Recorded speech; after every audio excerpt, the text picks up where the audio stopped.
Hey, what's up? Andrew Kramer here for VideoCopilot.net, and welcome back to another very exciting tutorial. Today, we're going to be taking a look at some cool subsurface skin effects, and we've got Sam Loy here to help us out. Let's go and take a look at this final effect.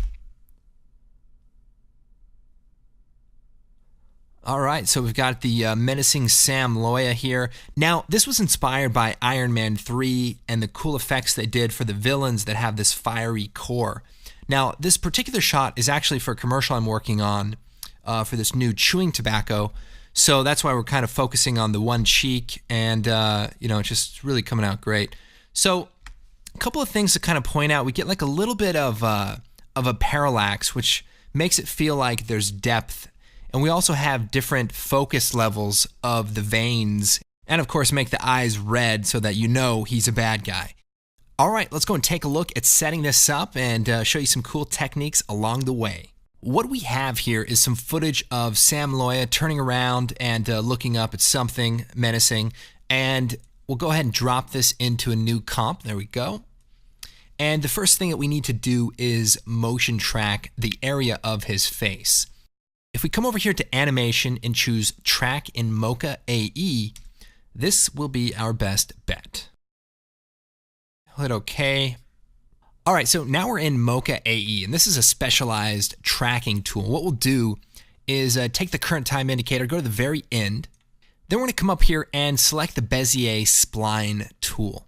Now, what we want to do is track this area of his face. So what we'll do is come in here.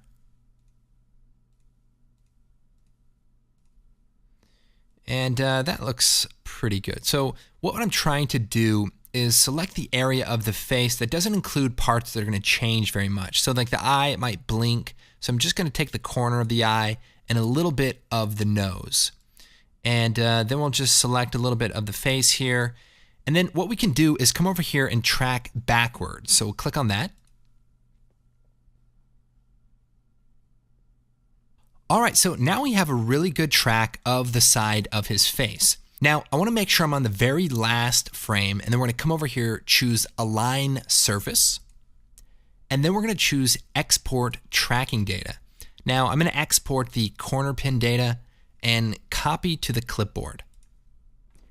Then, if I return to After Effects, I can start using this data. So what I'll do is just create a new solid, and we'll just call this Tracking Data. And we'll go to the very first frame and choose Edit, Paste. So we can take a look at this. We've got this plane on the side of his face. This looks great. Let me just add a grid. And then we'll take the grid and put it before the corner pin effect. And then we can just kind of see what this is looking like. So let's just lower the opacity, hit T. There we go. Now we can see that the area of his face that we tracked is staying pretty well connected to the grid. This is going to be important later on when we start creating all of the different effects. First thing I'm going to do is shut this layer off. And one of the things I want to point out is that we align the tracking data to the very last frame of the animation. So I want to do all of our design and all of our creation on the last frame, and then we'll track it back into the shot. The next thing we'll do is build our illumination map. So what I want to do is create a new solid, and we'll call this noise.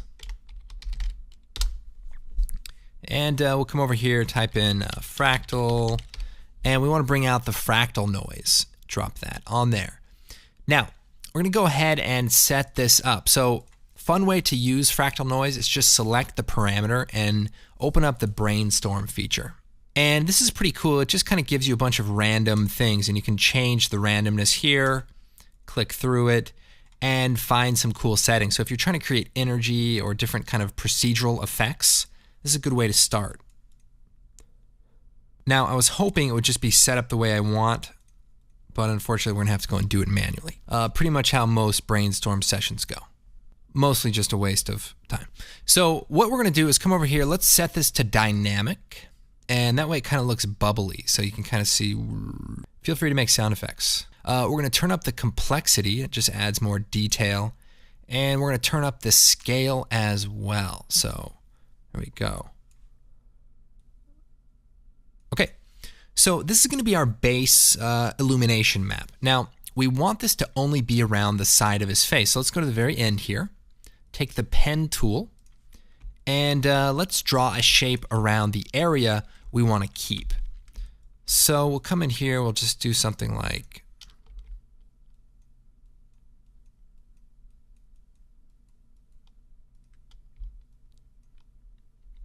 okay, I'll turn it back on.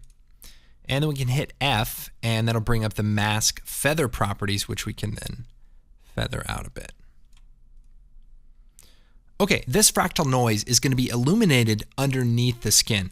And so now we need to create the outside skin so that we can actually kind of see that something is beneath the outer area. Now, here's a screenshot I found online that was done in Modo. And what we can see is that the skin is somewhat translucent, and there's a light coming through. Now the bones are blocking that light. Now, instead of bones blocking the light, we're actually going to create a layer of veins that's going to block out that core energy and create this illuminated character. Now, speaking of character, we've got to give it up for Sam Loya here. Always brings his A game. I found some new tips when I work with him. Instead of saying things like, okay, there's a big robot fighting you, I just say things like, we're not going to lunch later. And all of a sudden, what? Robert De Niro.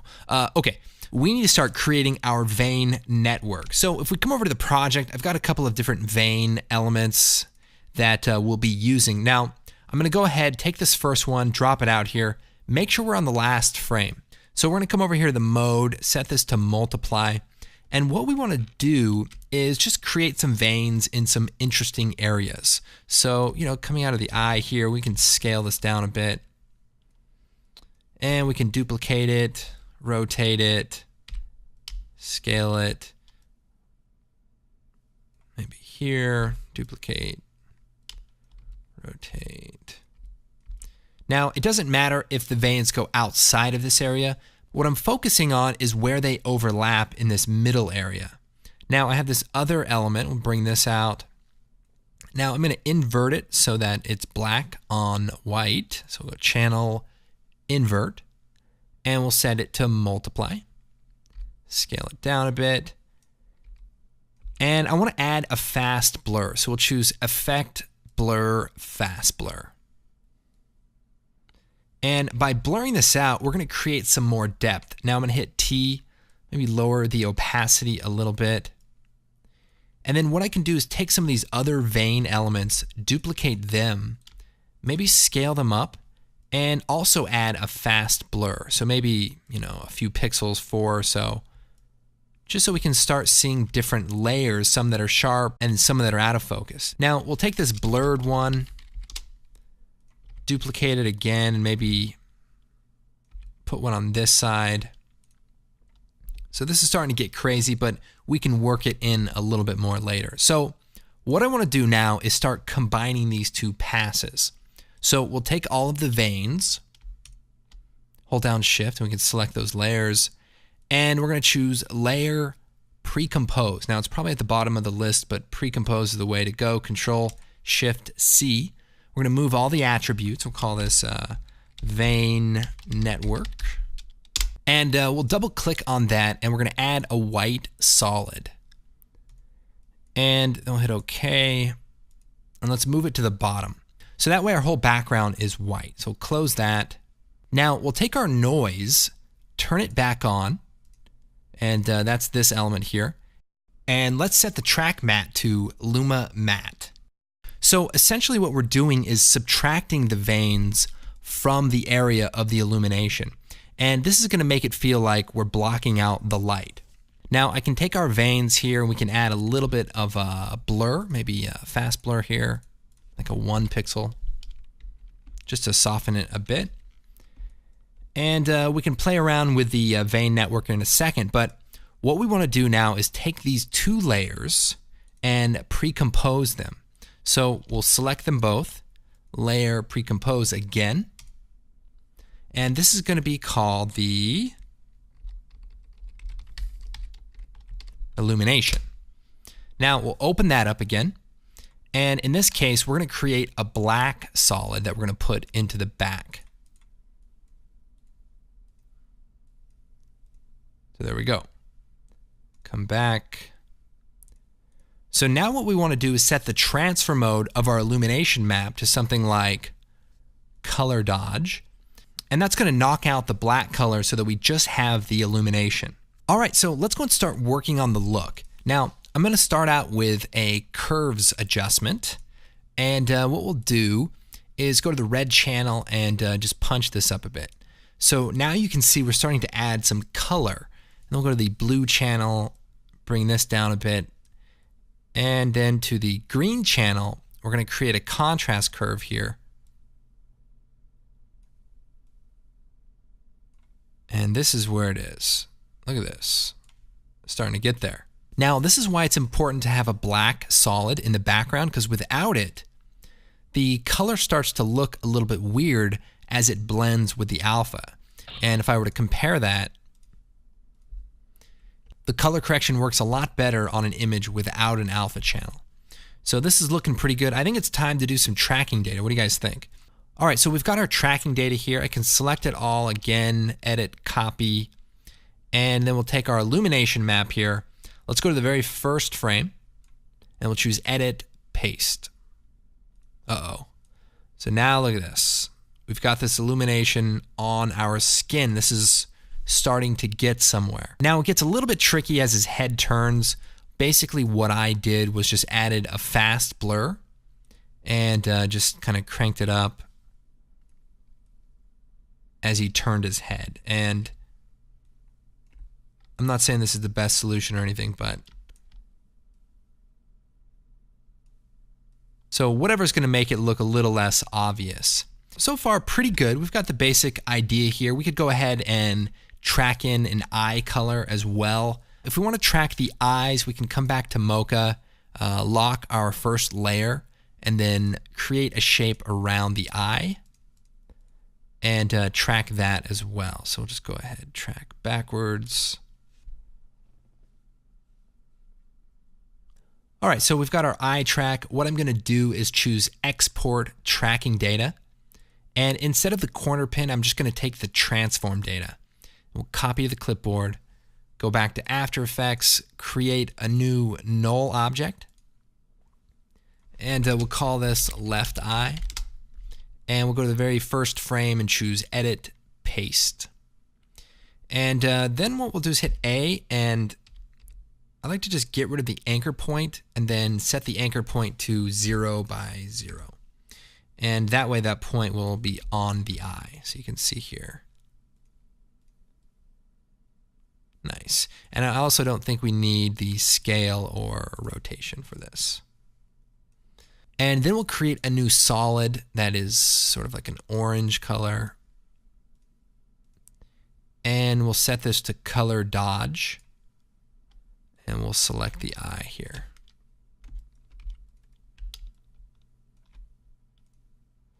And we'll hit F, feather out the eye. So kind of the same thing we just did. And maybe take the pen tool and select the top of the eye, and we'll just sort of subtract this part out. And we'll feather that as well, F. And then we'll take that orange layer and parent it to the left eye. Now we may have to do some keyframes on the mask in order for it to kind of stay where it's supposed to be. You know what, this is gonna take too long. Ain't nobody got time for keyframes. I'm just gonna feather it out a bit. But you guys should, make it look good. Me, I gotta watch my kids, wherever the hell they are. All right, so this looks pretty good, but it doesn't feel like there's really much depth behind the surface. So what we wanna do is try to add a little bit of depth by creating our own parallax. Now, if this were a 3D tracked scene, we wouldn't have to worry about this. But in this case, what we're gonna do is find out how his head moves. So his head moves, and it kind of stops about right here. So what we'll do is we'll open up the illumination map comp, and we'll take the noise and hit P and set a position keyframe. Then we're going to hit M and set a keyframe for the mask path as well. So if we hit U, you'll see that we have a keyframe on our mask path and on our position. So what we'll do is we'll come back here and we'll slide over in time to maybe about here. All right, so to create a little bit of parallax, what I'm going to do is take the pan behind tool. And what this allows you to do is move a layer without moving the mask. So in this case, we've already created a keyframe for the mask path and the position so that whatever we do now will interpolate. So we'll take this tool, drag to the left, and then hold down Shift. And this is also what I mean by parallax as I slide this back and forth. So what I'm going to do is click and drag to the right. And that's going to create this kind of a movement. And then we'll go past it and move it over to the left. All right, so this is our basic parallax movement. Let's take a look and see what it looks like in the animation. So we'll go ahead and hit 0.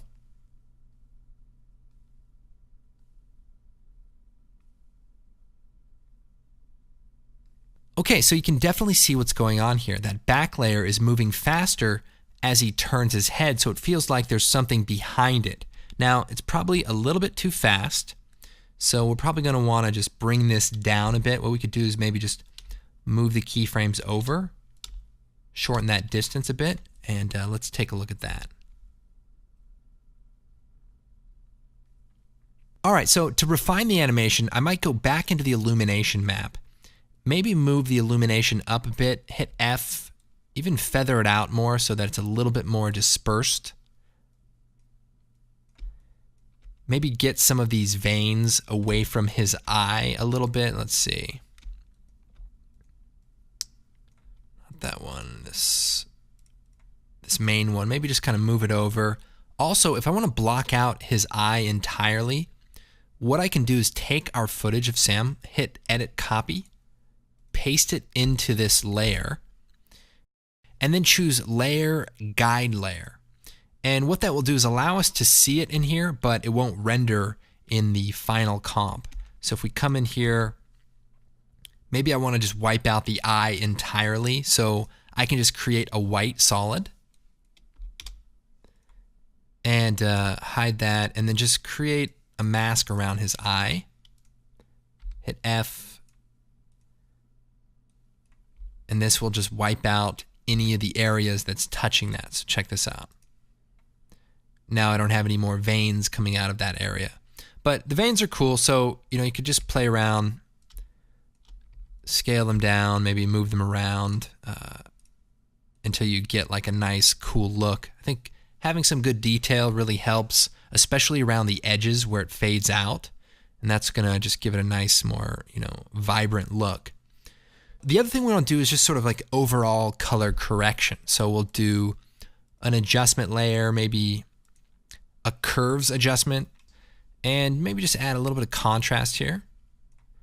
Go to the red channel and just bring the red down a touch, and the blue channel, let me just add a little bit of that warmth.